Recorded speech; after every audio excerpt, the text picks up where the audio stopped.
game at Missouri last year, the way you won that, because every other game, including the SEC championship, was by double digits or more. If you don't win that game that way, do you think you guys have what it takes, mentally or the resilience-wise, to beat Ohio State?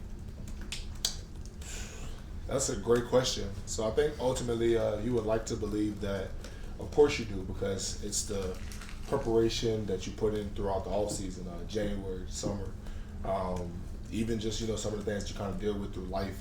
Just being a college student, sometimes life comes up. It's all not always just peaches and cream. So of course you want to believe that you have, but I think ultimately that game last year was such a essential role to what that team became. So I think ultimately, we had the opportunity to kind of create our identity through that game. So I think we could have, but definitely, we're grateful that we were able to have that game to help build us. Yes, Sedrick, 53 points against Kentucky. I believe you rushed for over 240 yards against Vanderbilt. Obviously, this past weekend, you guys look really well on offense. Don't give up a sack. You guys feel like you're in rhythm as an offensive line, and just speak to how well you guys are playing right now. So I think that the guys have done a tremendous job. I think that they've done a tremendous job protecting. I think they've done a tremendous job of communicating in the run, because of course there's a lot of things that's going on. That there's that there's the game inside of the game, blitzes, schemes, slants, just all types of stuff to try and stop first and second down progress, right? So it's trying to get you behind the sticks so you ended up at third and long. So I think we've done a tremendous job of being able to communicate on first and second down what's going on the sideline, making adjustments to try and hinder that, try and stop that a little bit. But I think the most encouraging thing is I think that we've done a tremendous job and we've done a great job.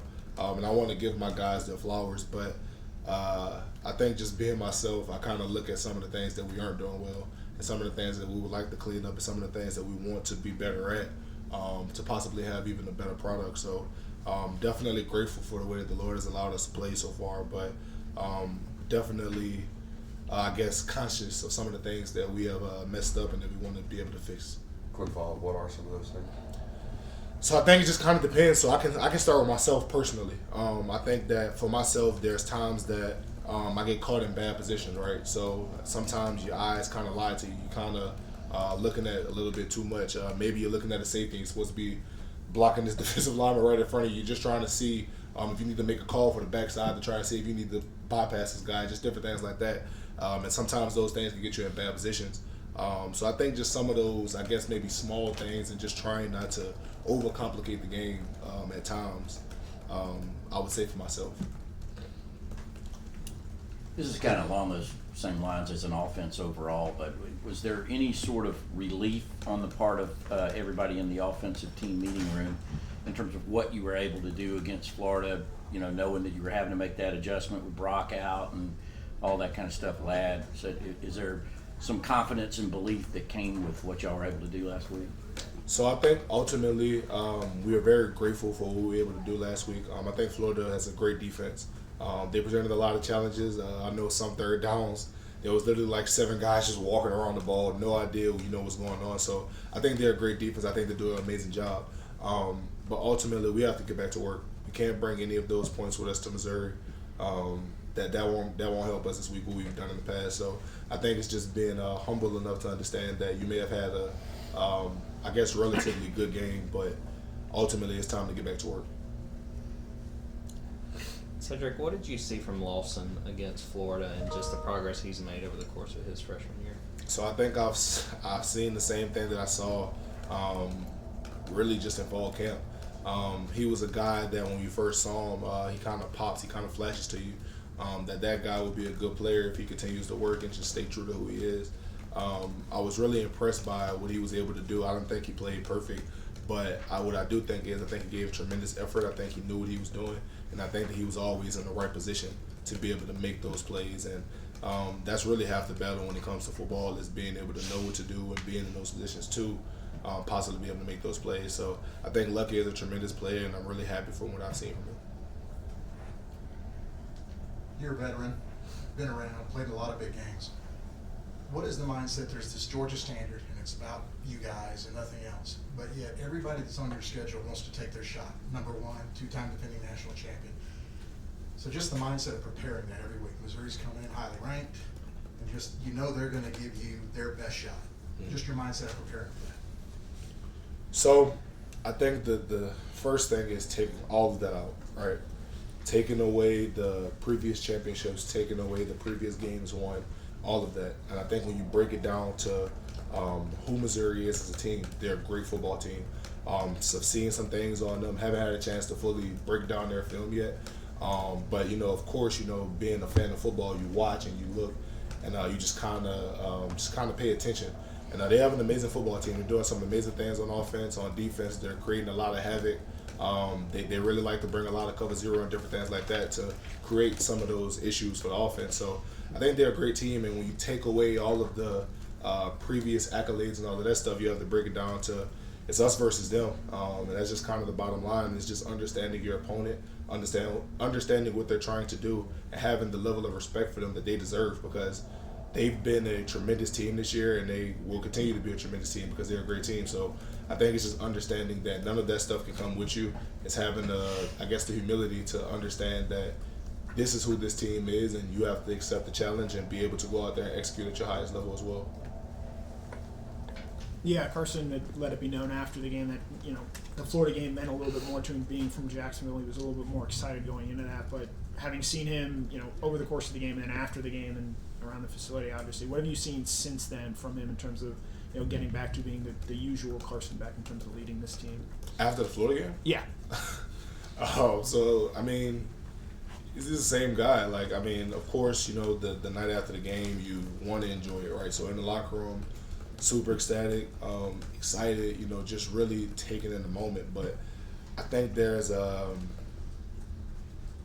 of a level of, I don't know how to say it, but it's just something that kind of brings you down to earth. So just kind of noticing, watching him talk to his family and friends after the game, watching how excited he is with them, and just kind of seeing those things, talking to him on the bus ride back, plane ride back, and you just kind of gradually see somebody, I guess, kind of come back to just the reality. And the reality is that played an amazing game, but ultimately that's not the last game of the season. That's not our end goal. So you have to be able to move on and get past that. And I think that he's done a tremendous job since being back in the building today, of not really walking around high and mighty like, he's the big shot on campus, but understanding that he played a great game, but, it's now time to get to the next one. Interesting age we live in with the transfer portal and everything. Dominic Lovick this week goes against his old team he just left.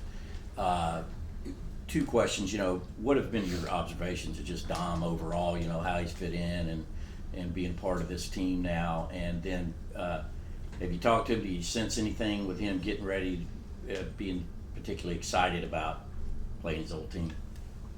So I think the thing I love the most about Dom is just the fact that he's really a person that wants to soak up everything he can. So when he first came to Georgia, the first thing I noticed about him is that he was really quiet, as far as he wasn't the first one to speak in the conversation. He wasn't the first one to be loud, say something. He wanted to learn, listen, and just observe, just kind of learn the way that we've been doing things for previous years and kind of be a part of that. So I think he's done a tremendous job of acclimating himself without, I guess, changing himself to what the Georgia standard is, to what Georgia wants to be. And I think that's an amazing thing. And I love that about him, is because he wants to learn, he wants to do it right, he wants to win. And that's something that you can't coach, not something that you can instill in somebody. It has to be natural. So I absolutely love that about him.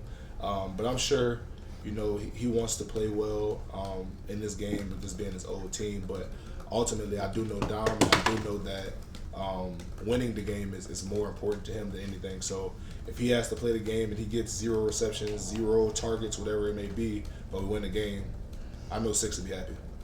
2 more questions, please. Missouri's defensive line ranks in the top half in tackles for loss and sacks in the SEC, and they kind of gave y'all a little bit of a fit last year. How are y'all preparing to kind of combat that attack? Well, I think it's still early in the week.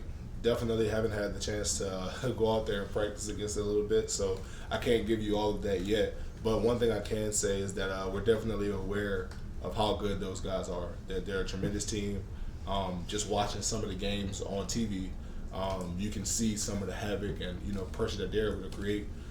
They have a bunch of great players, 99, 6, if I'm not mistaken, number 90 as well.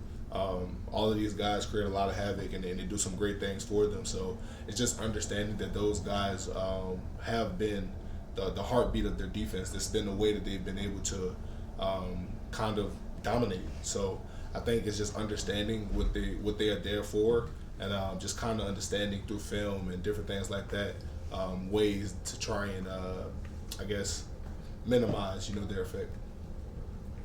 Said you've got to play with a lot of different running backs here at Georgia now. What's different about Dejon Edwards?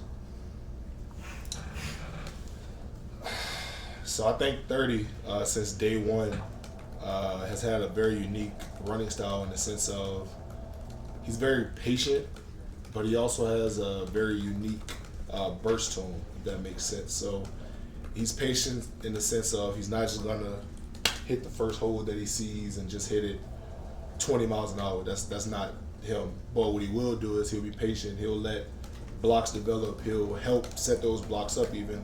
And he's very slippery when it comes to getting them down on the ground, tackling. I really don't know how he does some of the things that he does with being able to stop on a dime and cut the way he does. But I think from a very, very early time here at Georgia, it was very evident that 30 had a very unique running style, and it's one that we're very grateful for. Thank you. Thanks, Sedrick. God bless y'all.